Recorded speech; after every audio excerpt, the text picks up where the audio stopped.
Want to know what the movers and shakers of New Hampshire's performing arts are thinking? Welcome to New Hampshire Unscripted with your host, Ray Dudley. Hey, Ray.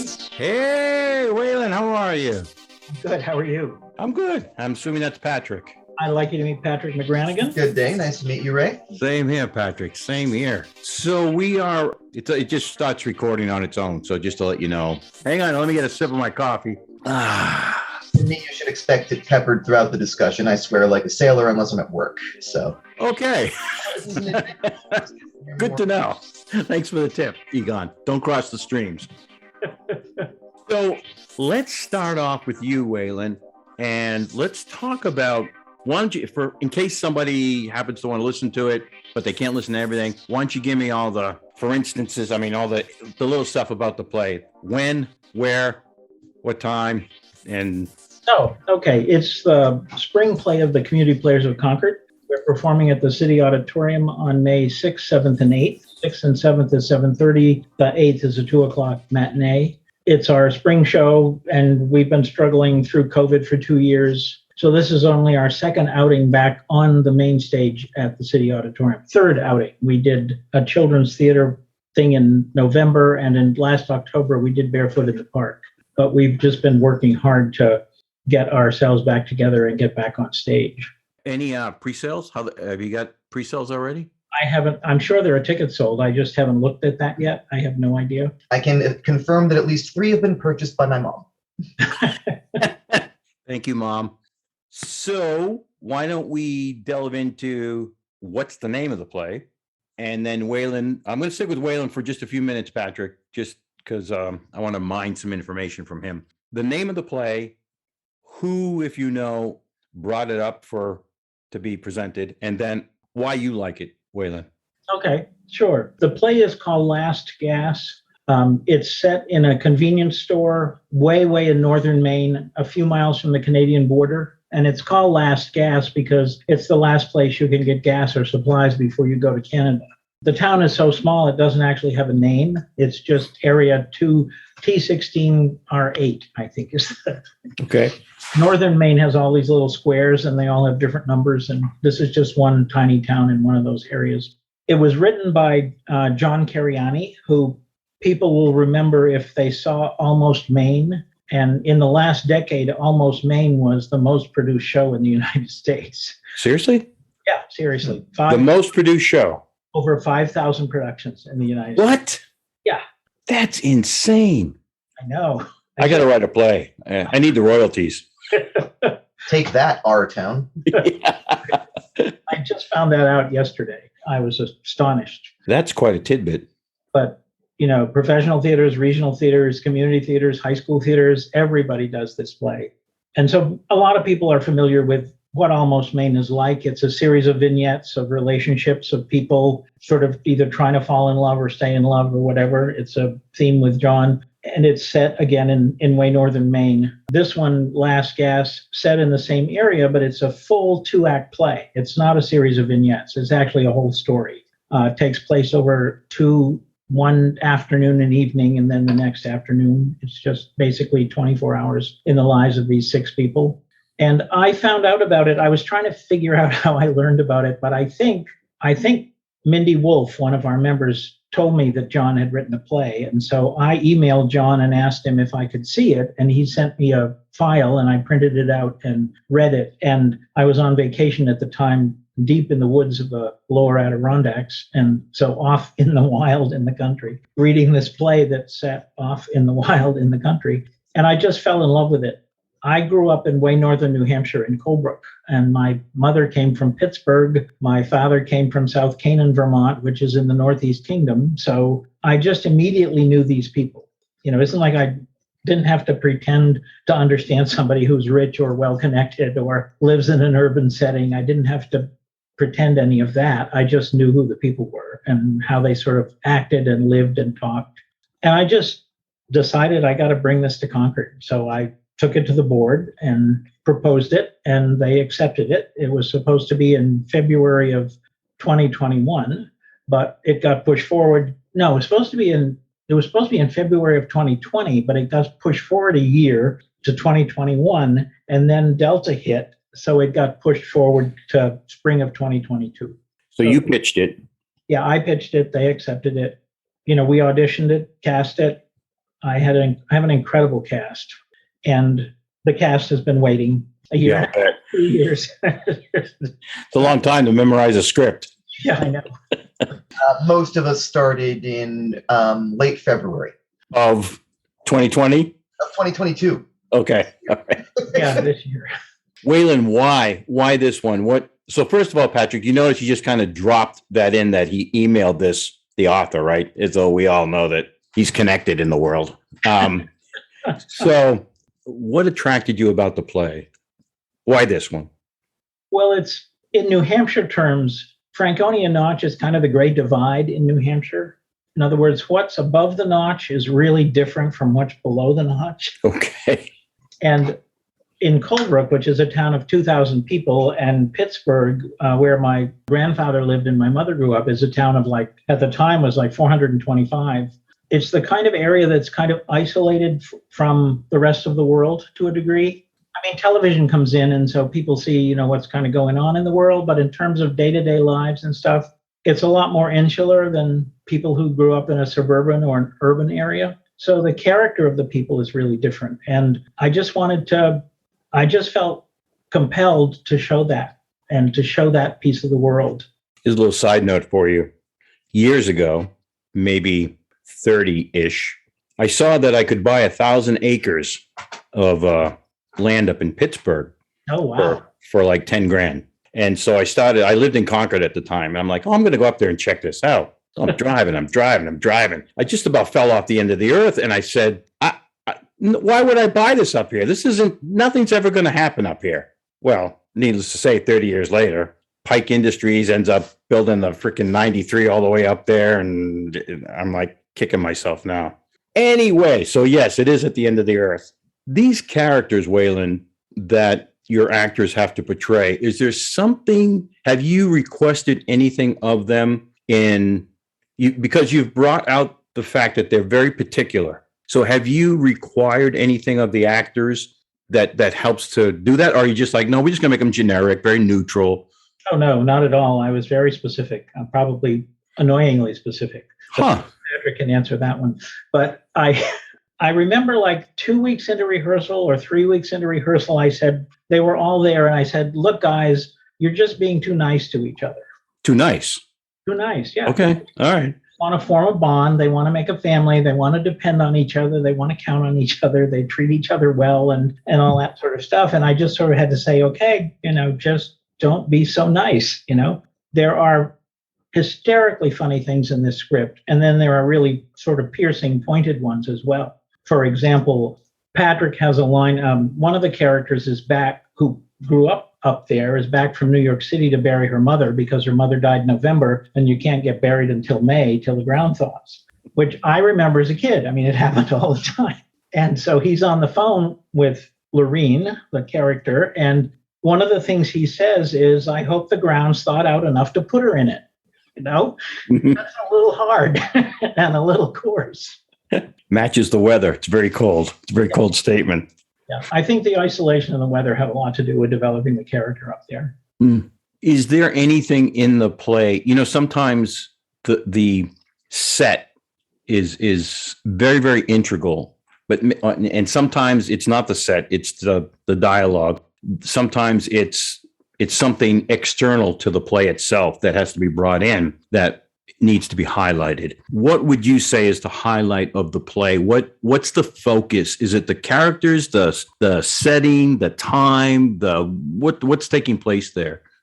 Well, it's all of that, but we have an incredible set designed by Steve LaJoy. It's a 1.5 story set with a convenience store on the bottom and an apartment halfway up. So stuff takes place in both locations. There's an inside and an outside. There's a yard that's near the gas pumps. You don't see the gas pumps, but there is a yard outside the store. So I actually researched vintage gas stations online to find a photo of that kind of convenience store gas station that I grew up with, and found several. And so that was the basis of the poster. What else? Oh, what I was going to say. Years and years ago, when I was talking with Jim Webb about theater, I was just a beginning director and I didn't understand blocking at all. I mean, I just couldn't get it into my head what blocking was all about.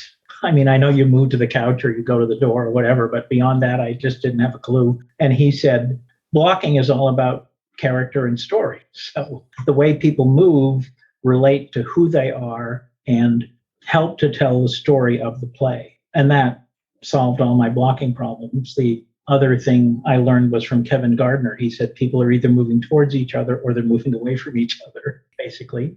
Did you require certain special blocking in this? Is that why you brought that up? I did, because there are 6 characters. There are twice that 5 of them are on stage at the same time. So given the size of the Audi stage and the size of the convenience store, it was a challenge to block people. So number one, the audience could see everybody. And number 2, the story could be told. But it was fun. I mean, we've just been having a blast. Is there interaction between the second floor and the downstairs, or are they separate, totally separate? Where sometimes they're separate, but sometimes dialogue is going on simultaneously upstairs and downstairs. Oh, good, cool. Yeah. John does really, really well is write normal conversation. When we talk to each other, we constantly interrupt each other at the end and say what we want to say, and then somebody moves on and somebody else cuts in. Well, that's the way he writes dialogue. Actors have had to learn how to cut in to somebody else. Yeah, we even did an entire rehearsal where we did that to each other back and forth. Cut each other off? Yeah, we practiced the cutoffs. Yeah, that's a great tool, a great game for actors to do. Wayland, what was the biggest challenge in this? Casting it or designing it or what did you, was there anything that you were like, oh, that caught me off guard, or I didn't think about that, or, what became the biggest challenge for the play, in your opinion? Well, I think the technical side of the play is hard. There's a lot of sound effects, several light changes. There's one magical moment that I won't talk about, but casting was easy. I mean, this was the easiest show I ever cast. And I got everybody fitting the roles exactly perfectly. And then, so rehearsals have just been a joy. It's just, we're at the point where it took several weeks to get all the blocking and the little bits of stage business and all the movements and stuff, getting all that correct. So we could be right. And now I'm in the process of letting the actors go and letting them do whatever it is they do in the middle of all those details.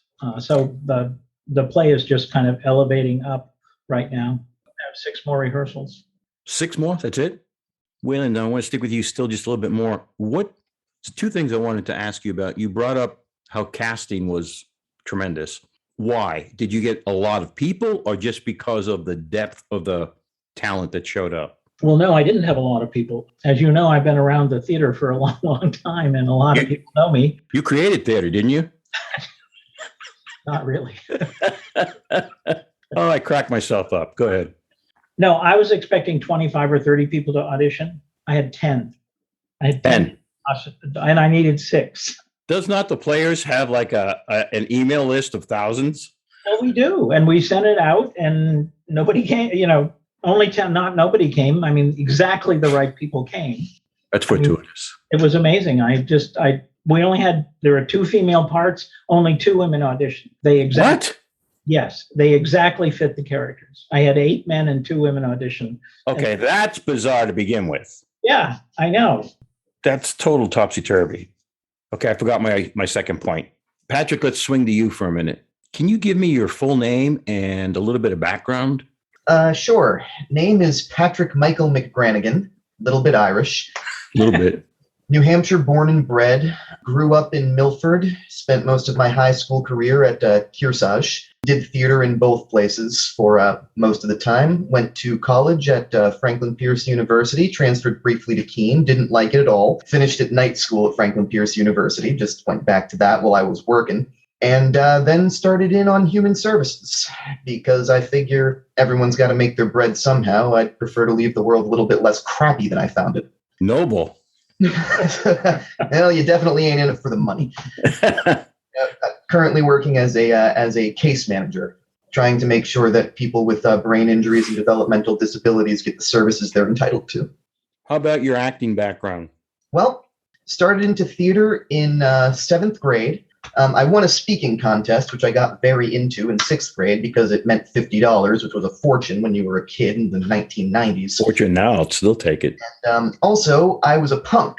So one day when I had yet another detention, the vice principal, who knew me and knew that I had won the contest, needed people to be in the school play, came up and said, hey, I'll let you off if you just audition. If you get a part, you have to be in it. If you don't, you're off scot-free. So I shrugged my shoulders, and I did. It's a bug. It's a bug. If you get bit, you're bit. I never exactly left it entirely behind. Did theater all the way through college, and when I finally started working, became despondent when I realized I didn't have any kind of time for it because my schedules were always all over the place. And I wound up working a night job for a very long time, which left just no time or energy for my own hobbies and my own interests.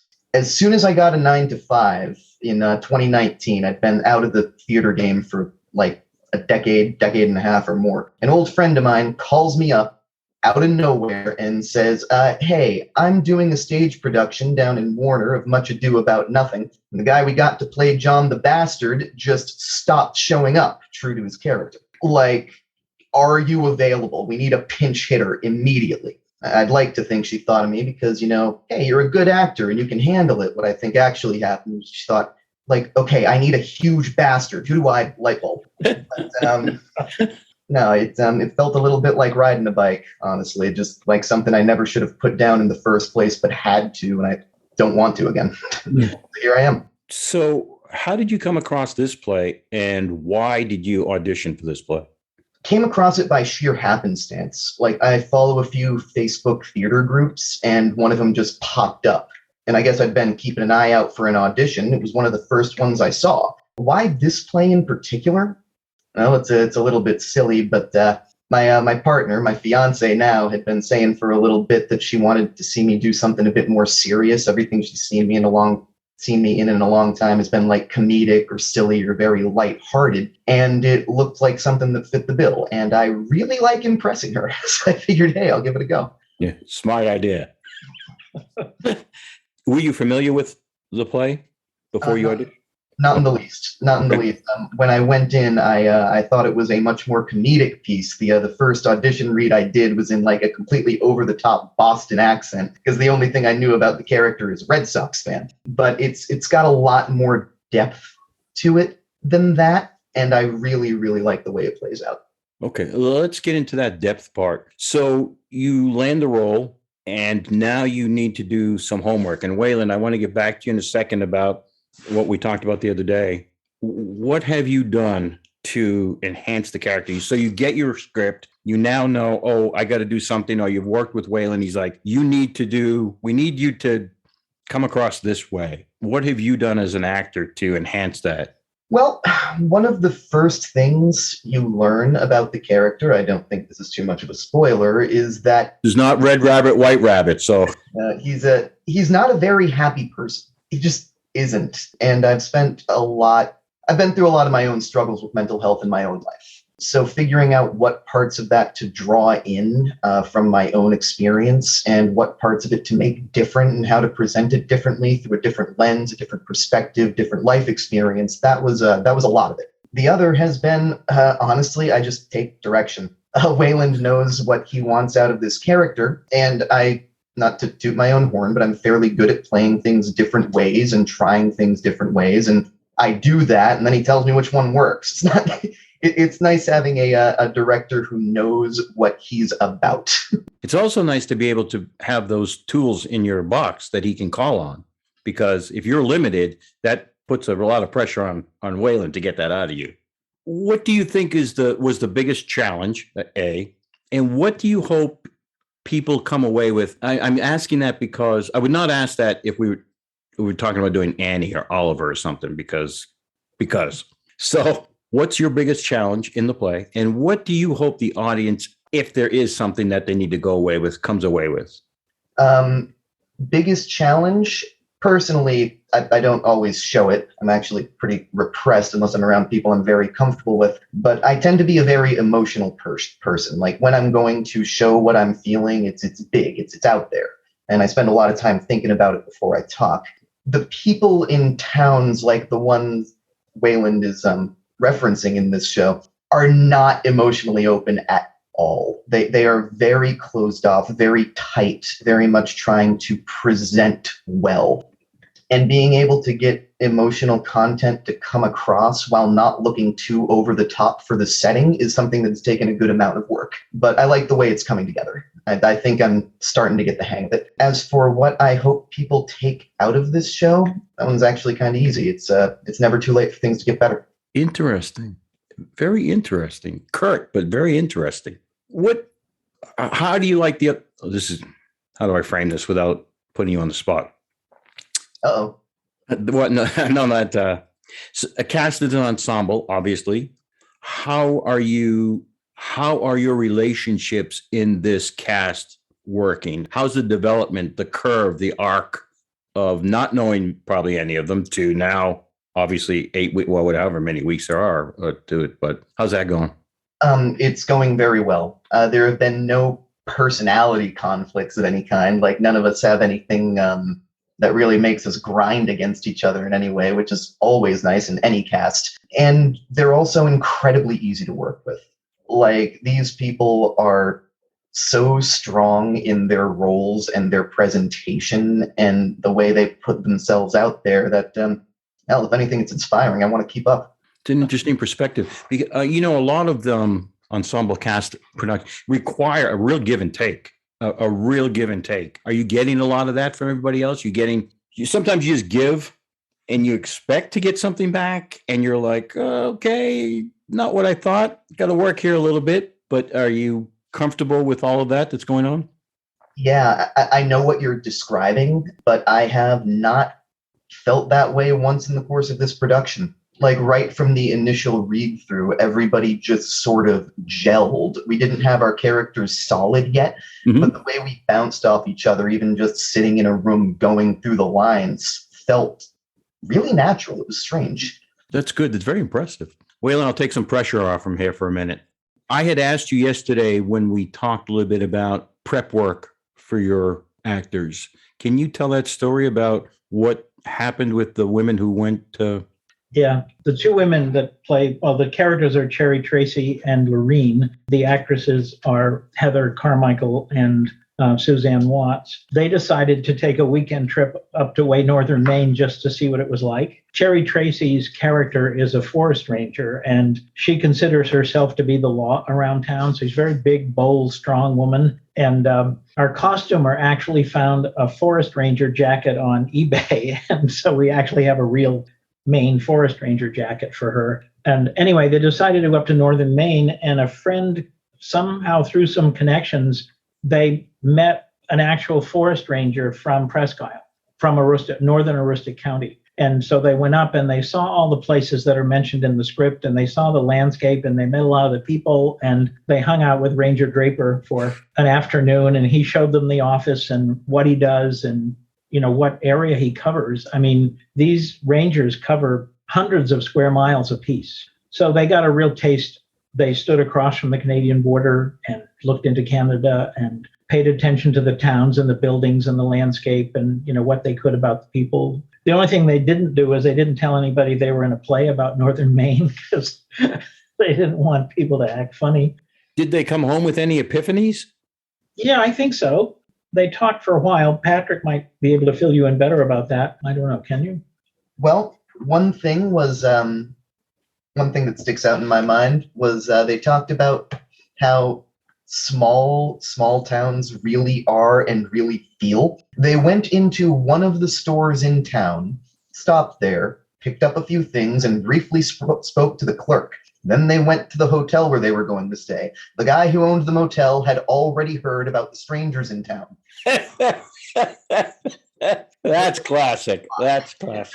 Right. They also talked to people a bit about how it takes forever for you to really, quote unquote, belong there. I think the phrase that people used was, "I don't know your father, I don't know you." Interesting. And somebody they spoke to who had moved up there like 5 years ago and had been vacationing there for a decade or more before that and knew everybody, and everybody was very friendly to him. He had buddies up there, so he thought. He moves in, and all of a sudden it's, "Who the heck are you? What are you doing in our place?" If somebody asked them too, it says, what are you two women doing up here? You don't have a snowmobile. They were asked that. Why else would someone be up here? What? This ought to be like being out west without a horse or something out in Texas. Or Right. my gosh. Wayland, who else is in the cast? Can you name everybody for us and Oh, sure. throw out some kudos there? Got my little cheat sheet here. Well, Excellent.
So now it's spring. Okay. It's spring, yeah. The thaw is here. Right, they can put her in it.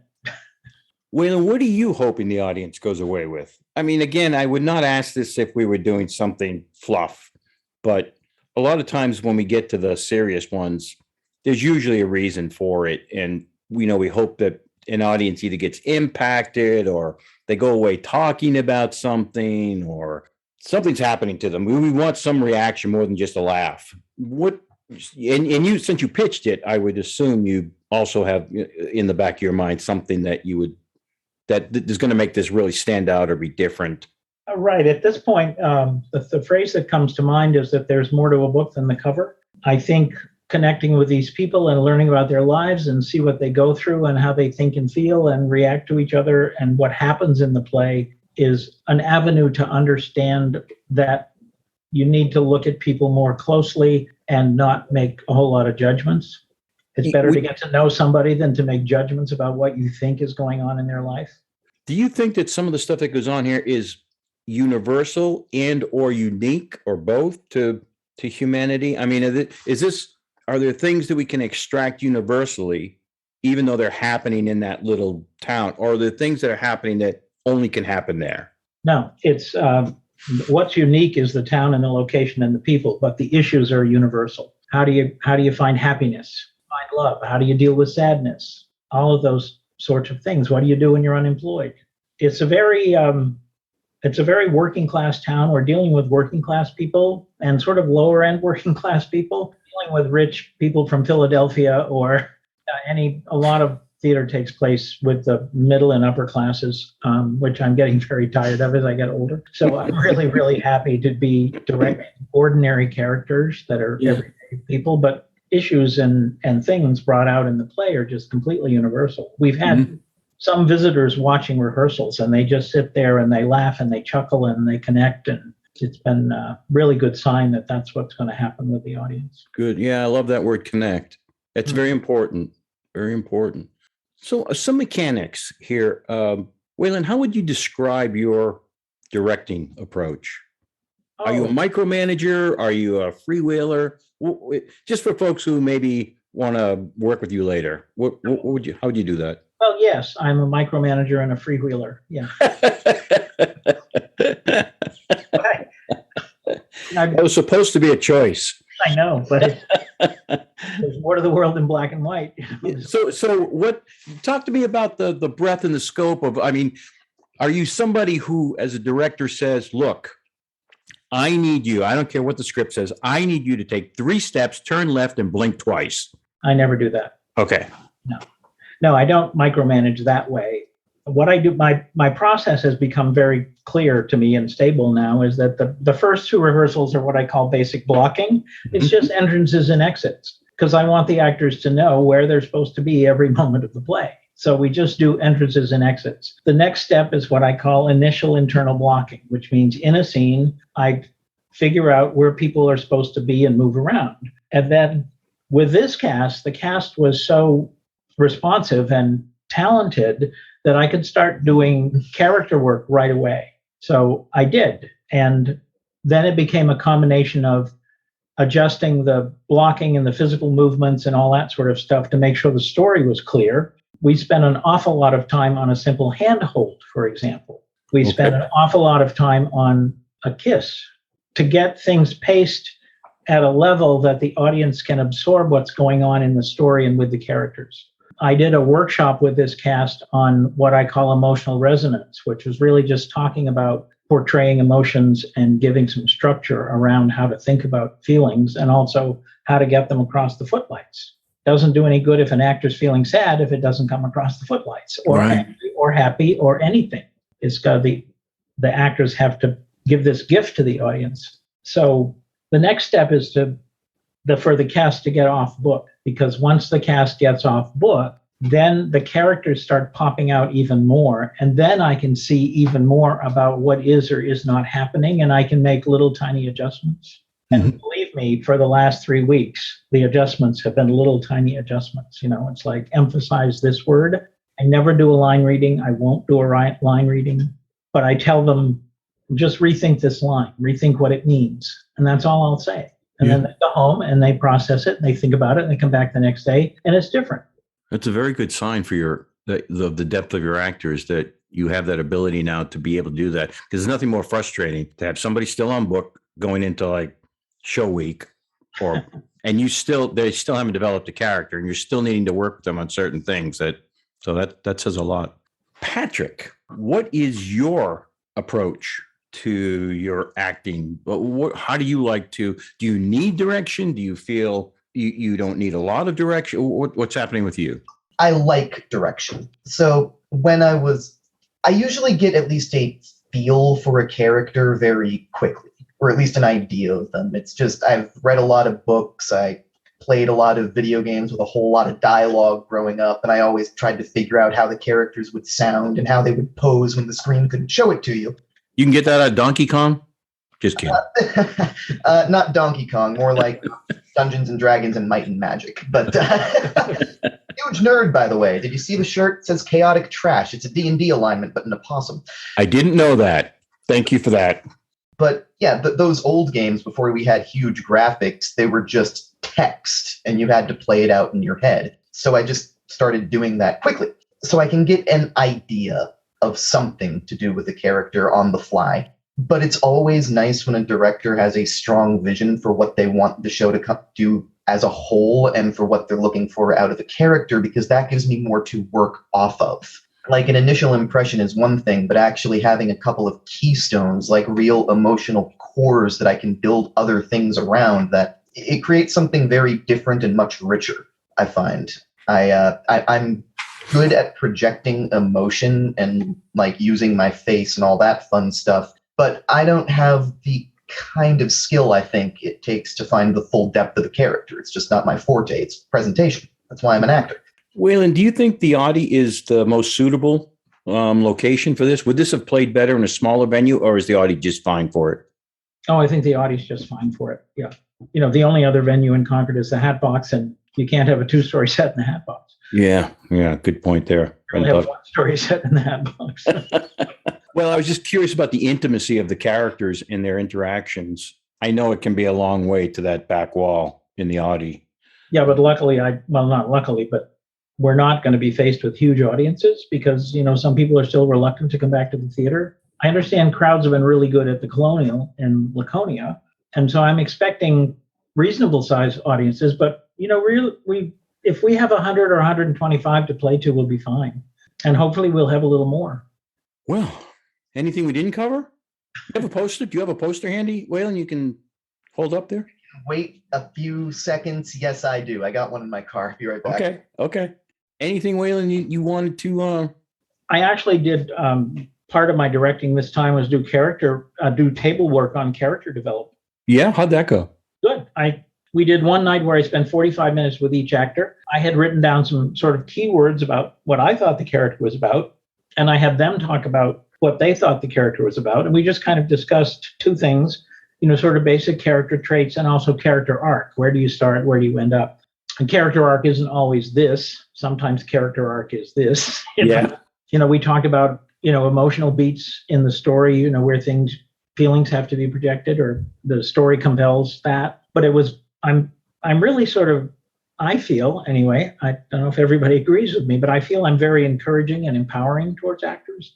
I would rather say what I would like to hear and then let them find out how to do it, figure out how to do it. So that's like a goal for them to shoot for that hopefully would become another level for them. So how do you think that went, those characters? Do you think it was very productive for them, or were they were already where you wanted them to be? No, I think, we did the character table work, I think 3 weeks into rehearsals, so they were familiar with the script. And then I think the emotional resonance work was reasonably close to the same time. So just giving them tools.